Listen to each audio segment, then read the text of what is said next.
Chapter 5 Forces. Index. Forces, springs, stretching and extensions, resultant forces, Newton's first law, Newton's second law, Newton's third law, friction, centripetal force, moment of force, equilibrium, center of gravity toppling, stability and balancing. Worked examples. A force is a push or a pull. Force can start an object moving, change the speed or direction of a moving object, change the shape or size of an object. Examples include lifting a box, kicking a football, or stretching a spring. Effects of force. When a force is applied, it can cause a change in motion. The object might start moving, stop, speed up, slow down, or change direction. A change in shape. A force can squash, stretch, or bend an object. A change in size. For example, pulling a spring makes it longer. A force can also cause an object to rotate, which is called the moment of the force. Springs, stretching and extensions. When you apply a force to stretch a spring, it extends, meaning it gets longer. The greater the force, the greater the extension, up to a certain limit. This relationship is described by Hooke's law, which states, the extension of a spring is directly proportional to the force applied, provided the spring is not permanently stretched. Mathematically, this is expressed as F equals k times x. F is the force applied in newtons. X is the extension in meters. K is the spring constant in newtons per meter. Spring constant K, the spring constant K, is a measure of the stiffness of a spring. It is defined by the formula K equals F divided by x. Its units are newtons per meter. The limit of proportionality is the point beyond which Hooke's law no longer applies. On a load extension graph, the relationship is a straight line up to this limit. After the limit, the line becomes curved, indicating the spring is permanently deformed. Resultant forces. A resultant force is a single force that has the same effect as all the individual forces acting on an object combined. Since force is a vector, it has both magnitude and direction. To find the resultant force when forces act at an angle, you can use the parallelogram law. This law states that if two forces are represented by the sides of a parallelogram, their resultant is represented by the diagonal of that parallelogram. To find the resultant force, if forces are in the same direction, you add them. If they are in opposite directions, you subtract them. If forces are at an angle, you can use the parallelogram method. When forces are balanced, the resultant force is zero. When forces are unbalanced, the resultant force is not zero, and this causes acceleration. Newton's first law, the law states, an object stays at rest or continues to move in a straight line at constant speed unless acted on by a resultant force. This means if no unbalanced force acts on an object, a stationary object will stay at rest, and a moving object will continue moving at a constant velocity. For example, a car with its engine turned off eventually stops because of friction and air resistance. Without those forces, it would move forever. Inertia. Inertia is the tendency of an object to resist a change in its motion. An object at rest wants to stay at rest, and an object in motion wants to keep moving. Mass is the measure of an object's inertia. The greater the mass, the harder it is to change its motion. The coin and card trick demonstrates this. When you flick the card from under a coin, the coin's inertia keeps it at rest, so it drops straight down. Newton's second law, the law states, the acceleration of an object is directly proportional to the resultant force acting on it and inversely proportional to its mass.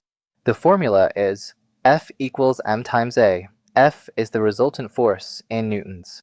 M is the mass of the object in kilograms. A is the acceleration in meters per second squared. This means more force causes more acceleration, while more mass causes less acceleration for the same force.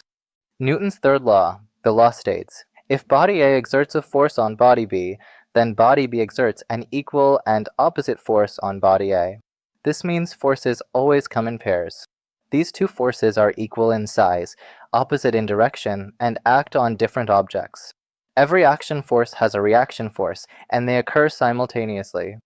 Friction. Friction is the force that opposes one surface moving over another. It always acts against motion and can cause heating. There are two main types. Static friction. This prevents an object from starting to move. Sliding friction.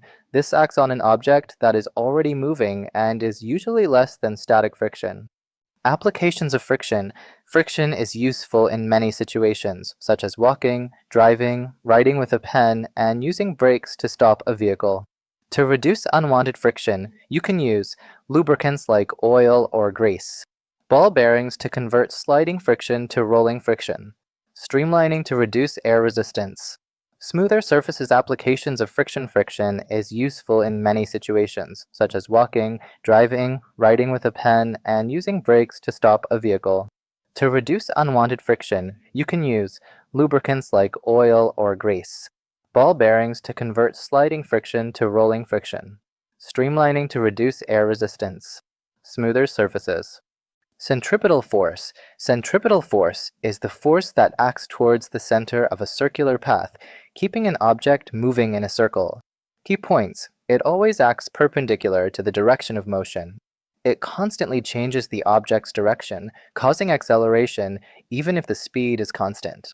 If the centripetal force is removed, the object will move in a straight line, according to Newton's first law. What affects centripetal force? The amount of centripetal force needed increases if the object's speed is greater, the object's mass is greater, the radius of the circle is smaller. Examples include the tension in a string when whirling a ball, the friction between a car's tires and the road when turning, and the force of gravity keeping a satellite in orbit. Moment of force. The moment of a force is the turning effect it produces about a pivot point, also called a fulcrum. The formula is moment equals force multiplied by the perpendicular distance from the pivot. Force is in newtons N. Distance is in meters m. The moment is in Newton meters Nm. Law of moment. This law applies when an object is balanced and not turning. It states, when a body is in equilibrium, the total clockwise moment equals the total anticlockwise moment about the same point. The formula is simply clockwise moment equals anticlockwise moment. This principle is used in tools like crowbars and wheelbarrows. Equilibrium. An object is in equilibrium when there is no resultant force and no resultant moment acting on it. There are two conditions for equilibrium. Forces must balance. The sum of upward forces must equal the sum of downward forces, resulting in no linear acceleration. Moments must balance. The total clockwise moment must equal the total anticlockwise moment, resulting in no rotation. Center of gravity. The center of gravity, CG, is the single point through which the entire weight of an object appears to act. For symmetrical objects like a ruler or a ball, the CG is at the geometric center. If an object is supported at its CG, it will balance perfectly. Toppling, stability, and balancing. Toppling occurs when the vertical line passing through an object's center of gravity falls outside its base of support. To increase stability and prevent toppling, you can lower the center of gravity. Use a wider base of support. Stability. Stability refers to how well an object resists toppling. There are three types of stability. Stable. The object returns to its original position after being tilted. Unstable. The object falls over when slightly tilted. Neutral. The object stays in its new position when moved. Stability increases when the center of gravity is lower and the base area is wider. Balancing. Balancing means keeping an object steady. An object is balanced when its center of gravity is vertically above its base of support. To make balancing easier, you can widen the base or lower the center of gravity. Examples include tightrope walkers use ling poles to help balance. Objects with a low CG and wide base are easier to balance. Worked examples. Example 1. A seesaw is balanced with a 30 kilograms child sitting 2 meters from the pivot. Where must a 20 kilograms child sit to keep it balanced? Solution. According to the law of moments, the clockwise moment must equal the anticlockwise moment. The calculation is 30 multiplied by 2 equals 20 multiplied by d. This gives 60 equals 20 times d. So, d equals 60 divided by 20, which is 3 meters. Example 2. Two forces of 5 newtons and 12 newtons act at a 90-degree angle to each other. Find the magnitude of their resultant force. Solution. We use the Pythagorean theorem. Resultant equals the square root of 5 squared plus 12 squared. This is the square root of 25 plus 144, which is the square root of 169.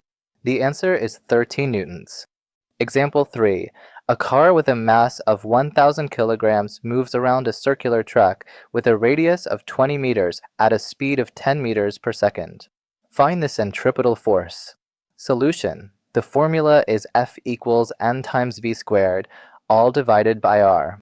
So F equals 1,000 multiplied by 10 squared, all divided by 20.